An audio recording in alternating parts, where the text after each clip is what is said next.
A gem in Bahia, Chapada Diamantina.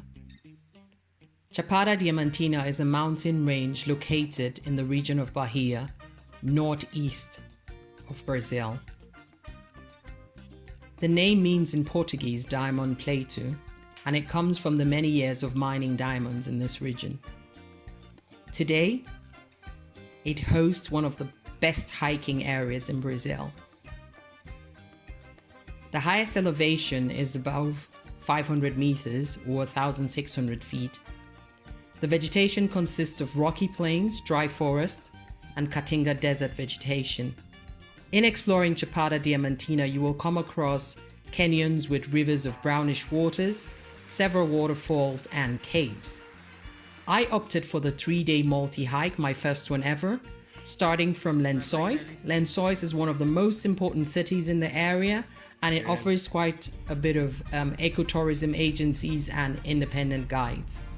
It's about a 90-minute drive from Chapada Diamantina National Park, and it's a bumpy one, but it's an interesting way to start your hike.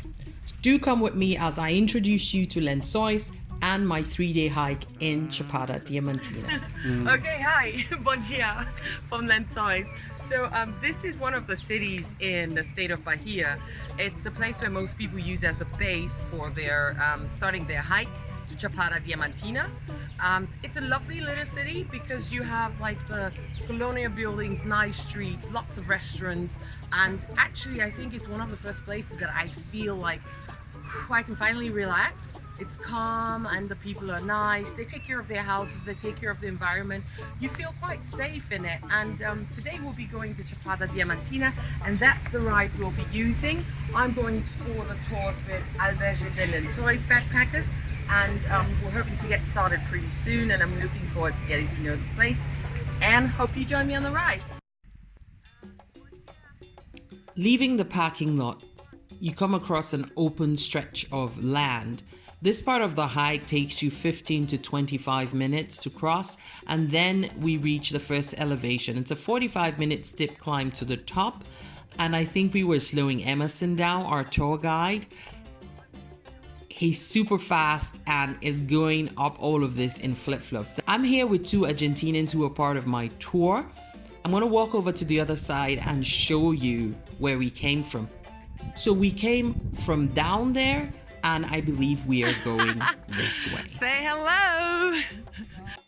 View at the back. It's just a flat stretch to get over here. So if you feel up to it, come take a look at it. After our picnic at the patio overlook, we followed the Furnace River down to the waterfall. This was a welcomed break. So the main swimming area is directly underneath the fall, and you can get in there and let the fall massage your shoulders. I was a bit reluctant about entering the water because it was dark and I couldn't really see where the rocks are and what was in the water, but a fellow traveler helped me in, and it was so refreshing. It's somewhere where you could spend a couple of hours, chill out, rejuvenate, and actually, if you have an extra day, it might be a good idea to explore the different swimming opportunities in Chapada Diamantina. Nightfall in Chapada Diamantina. We've all had dinner in our native lodge. Everyone finds a spot to settle in. I'm lying in a hammock, and Max is sitting beside me. A group of hikers sit around the fireside, engaged in a conversation. Listen. Can you hear something else as well? Day 2. So we had just had our first night in the native lodge where we were staying. What I love about this place is they power everything on solar energy, and as you can hear, there's so many insects, birds, and it's just great to come out here in the morning and get this in. So my room was a 6 people room, and I was in it with the 2 Argentinians I booked my tour with, and 3 other hikers. What I'm excited about is that today we are heading towards Castle Hill and 2 different lookouts, and part of it is that we're going to go through a cave. So the description also says bring a torch. I didn't, but luckily Sergey and Emerson were able to help me out with that. The most important thing for the day is do not be afraid to get down on your hands and knees. Now, it wouldn't be Brazil if we didn't have a friendly game of football. The day started well, and I'm looking forward to exploring the different sites we have for day 2. Come with me. So hi, this is day 2 from our hike in Chapada Diamantina. So it's a steep climb with some rocky parts. So you better have some balance. And if you don't, just feel free to, grab on the rocks and come up. We're on the castle rock.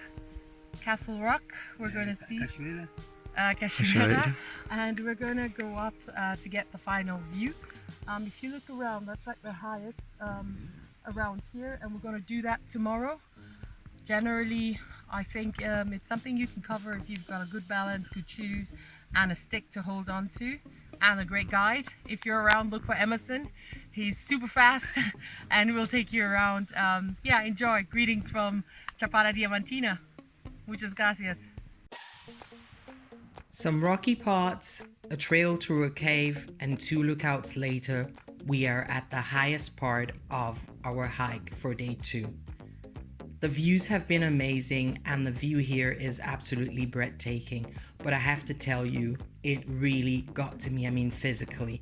What I can advise you is definitely do not hesitate to hold on to rocks or sticks if you need it, because some parts are tricky. I love the fact that when we got into the cave, Emerson made us put off our light sources and just stay in the dark a few minutes in the cave. That was really interesting.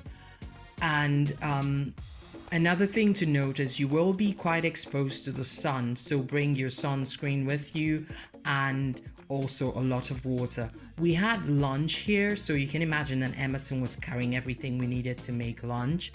And because I was just, totally out of it, I didn't even know if I had the strength or the energy to do day 3. I think we changed our part going down, but we ended up at a river where we could swim and chill out. We had a new accommodation for the second night. It was a larger room, between 20 to 30 people, and the door was open, which means I didn't really sleep well. Day 3. I was in a bad mood. I hadn't slept very well and I was really tired.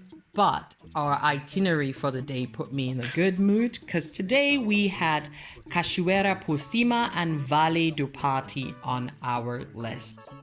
We went up a slit for like an hour and then crossed a rocky terrain for another 2 hours full of orchids, and then we got to the waterfall. So of course there was not an active fall at the time we went because it was December, but believe me, it's still amazing to see the height of the drop. And what I've seen or read is that it is the second biggest single drop in Brazil, and of course the highest waterfall in Chapada Diamantina.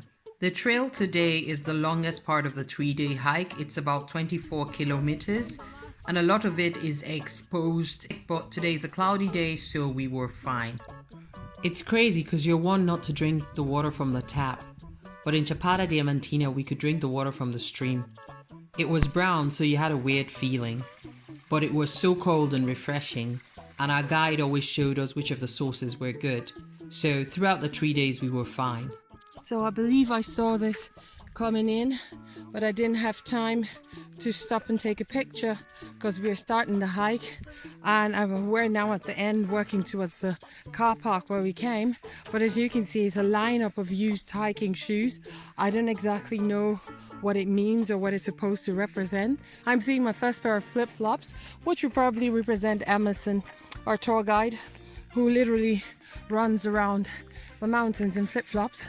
So this is like probably a memorial, and Guillaume is waiting impatiently to zap off. That means I'm not getting a shower, I suppose.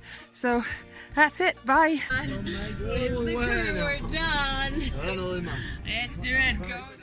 Thanks for watching. Yours truly, Liesel81.